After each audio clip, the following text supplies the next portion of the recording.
अस्सलाम वालेकुम, मैं हूं डॉक्टर फिजा खान और मैं हूं पाकिस्तान दर पर्दा में। आज उठाएंगे पर्दा इन हकाइक से।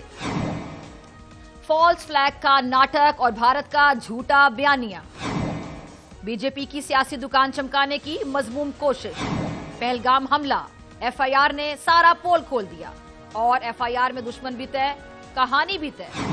नाज़रीन, जब सच मुंह छुपाकर भागे और झूठ छाती तान कर चलता हो तो समझ लीजिए कि भारत का मीडिया मैदान में उतर आया है। जैसे पहलगाम में खून बहा तो भारतीय टीवी एंकर्स ने अपना मेकअप ठीक किया, कैमरा ऑन किया और फौरन पाकिस्तानी साजिश करार देकर अपनी पुरानी डफली पर नई थाप चढ़ा दी। जहां इनकी कारकर्दगी सिफर हो, मईशत हाँप रही हो, अकलियतें कुरह रही हो, वहां फॉल्स फ्लैग हमले सियासी ऑक्सीजन साबित होते हैं। भारतीय मीडिया और बीजेपी हुकूमत एक बार फिर अपनी पुरानी रविश पर गामजन नजर आते हैं। अंधे को क्या चाहिए? दो आंखें। मकबूजा जम्मू और कश्मीर के खूबसूरत सियाहती मुकाम पहलगाम में पेश आने वाले अफसोसनाक वाकये को लेकर भारतीय मीडिया ने जो तूफान बदतमीजी बर्पा किया वो किसी से ढका छुपा नहीं है। 26 सियाहों की हलाकत पर दुख और अफसोस अपनी जगह, मगर इस वाकये को बुनियाद बनाकर पाकिस्तान पर इल्जामात की बुछाड़ करना और बगैर किसी सबूत के झूठे बयान गढ़ना बीजेपी हुकूमत की सियासी चालाकियों का मुंह बोलता सबूत है। पहलगाम में पेश आने वाले मशकूक हमले की असल हकीकत अब रफ्ता रफ्ता मंजर आम पर आ रही है। मीडिया रिपोर्ट्स के मुताबिक भारतीय हुकूमत की जानिब से पेश किया गया फॉल्स फ्लैग ऑपरेशन का यह ड्रामा बज़ाहिर अपने ही बयानिए का शिकार हो चुका है। पुलिस स्टेशन में दर्ज होने वाली एफआईआर ने इस तमाम वाकये पर एक सवालिया निशान लगा दिया और मोदी हुकूमत के झूठे दावों को बुरी तरह से बेनकाब कर दिया। ये हमला पहलगाम पुलिस स्टेशन से सिर्फ 6 किलोमीटर दूर पेश आता है। एफआईआर के मुताबिक हमला 1:50 पर शुरू हुआ और 2:20 पर खत्म हुआ, लेकिन हैरानकुन तौर पर सिर्फ 10 मिनट बाद यानी 2:30 बजे ही एफआईआर दर्ज करा ली गई। और ये गैर मामूली जल्दी किसी भी फितरी या हंगामी कार्रवाई की बजाय एक पहले से तयशुदा मंसूबे की तरफ वाज़े इशारा है।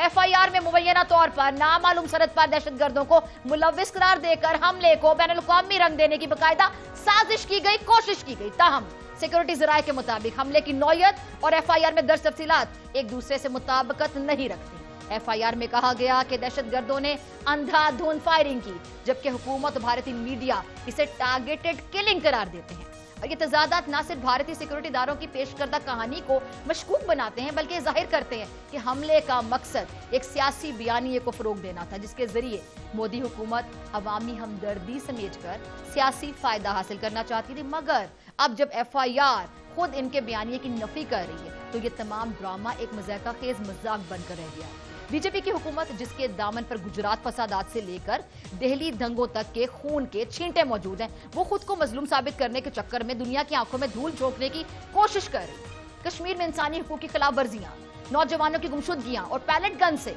बिसारत से महरूम होते बच्चों की चीखें, ये सब भारतीय मीडिया की सुर्खियों में कहीं जगह नहीं पाती। लेकिन जैसे कोई वाकया पेश आता है, पूरा मीडिया मुर्गी की एक टांग जो है उसको पकड़कर चीखने लगता है, पाकिस्तान पाकिस्तान। जब भी भारत में कोई आलमी रहनुमा, गैर मुल्की वफ़द या फिर अहम शख्सियत कदम रखती है, कश्मीर की सरजमीन पर खून की होली खेलने का नाटक शुरू हो जाता है। और इस बार भी कुछ मुख्तलिफ नहीं हुआ, ऐसा बड़ी बार हुआ है। मैं आपको बताती हूँ, जरा याद कीजिए मार्च 2000 जब अमेरिकी सदर क्लिंटन भारत के दौरे पर आए थे, ठीक उसी वक्त छठी सिंहपुरा में 35 सिखों को गोलियों से भून दिया गया। कातिल कौन थे आज तक पता नहीं चल सका, लेकिन फायदा किसे हुआ?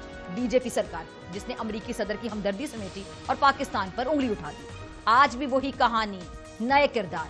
अमरीकी नायब सदर जेडी वैंस भारत आए और फिर वही पुरानी फिल्म दोबारा चली। पहलगाम में खून बहा, मीडिया पर शोर मचा, मगर किसी ने ये ना पूछा कि इतनी बड़ी तादाद में सयाह मौजूद थे तो भारतीय सेना कहां थी? क्या कश्मीर में 5 लाख सेना फौजी झूला झूलने आते हैं? और अगर किसी ने सवाल किया भी तो गोदी मीडिया फौरन भाग निकली। यहां तक के जिंदा लोगों को मुर्दा करार दे दिया गया। पहलगाम में होने वाले अफसोसनाक वाकये के फौरन बाद भारत की जानिब से सिंध ताश मुआहदे को मुअत्तल करने का ऐलान ऐसा ही है जैसे कोई फिल्मी विलन नशे में कानून की किताब को आग लगाकर कहे कि अब मैं ही कानून हूं जज साहब।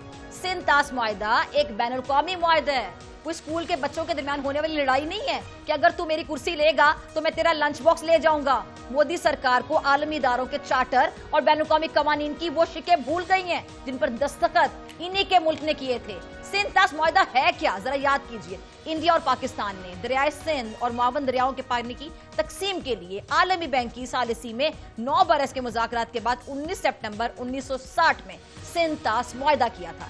इंडिया के वजीर आजम नेहरू और पाकिस्तान के उस वक्त के सरबराह ममलिकत जनरल अयूब खान साहब ने कराची में इस मुआहदे पर दस्तखत किए थे। इस मुआहदे के तहत इंडिया को ब्यास, रावी और दरियाए सतलुज के पानी पर मुकम्मल, जबकि पाकिस्तान को 3 मगरबी दरियाओं सिंध, चनाब और झेलम के पानी पर इख्तियार दिया गया था। इन दरियाओं के 80% पानी पर पाकिस्तान का हक है। आबी जारियत के साथ साथ गुज़िश्ता चंद बरसों के दौरान भारत ने कई बार झूठे ऑपरेशन के बाद पाकिस्तान को अस्करी तौर पर निशाना बनाने की कोशिश की। सन 2019 में पुलवामा में आपको याद होगा नीम फौजी दस्तों के कम से कम 40 अहलकारों के मारे जाने के बाद इंडिया ने बालाकोट में अस्करियत पसंद दरख्तों को निशाना बनाया था। पाकिस्तान ने करारा जवाब देते हुए इंडियन तैयारे को मार गिराया, जबकि इंडियन पायलट अभिनंदन को गिरफ्तार करके चाय भी पिलाई। लगता है कि भारतीय सेना को फिर से चाय की तलब हो रही है, क्योंकि शायद मोदी के हाथ की चाय में वो जायका नहीं रहा। भारत को अंदाजा ही नहीं है कि अब हम सिर्फ रद्द-ए-अमल में गोली नहीं चलाते बल्कि टारगेट भी करते हैं। भारत को यह भी याद रखना चाहिए कि पाकिस्तान सिर्फ मिसाइल टेक्नोलॉजी पर ही इंहिसार नहीं करता। यहाँ के लोग शहादत का जज्बा रखते हैं, जिन्हें डराया नहीं जा सकता। याद रखना मोदी सरकार, अगर भारत ने जंगी जुनून में हथियार उठाने का फैसला किया तो पाकिस्तान ना सिर्फ जवाब देगा बल्कि ऐसा जवाब देगा कि तारीख के औराक भी कांप जाएंगे। इसलिए अखंड भारत का ख्वाब अब योगा सेंटर्स और व्हाट्सएप यूनिवर्सिटीज में ही रहने दीजिएगा। मोदी जी, अवाम अब चाय नहीं जवाब मांगते हैं। मोदी जी ने सियासत को चाय के कप में ऐसा घुमाया कि ना चीनी बची और ना ही पत्ती। सिर्फ झूठ का कड़वा कहवा पीकर भारतीय जो जनता है, अगर मैं उसकी बात करूं तो वो हिचकियां ले रही है। मोदी जी का दावा यह है कि वो एक गरीब चाय वाले के बेटे हैं, लेकिन हकीकत यह है कि उनकी झोली में ना सिर्फ अंबानी की मोहब्बत है बल्कि अडानी की दौलत का साया भी है।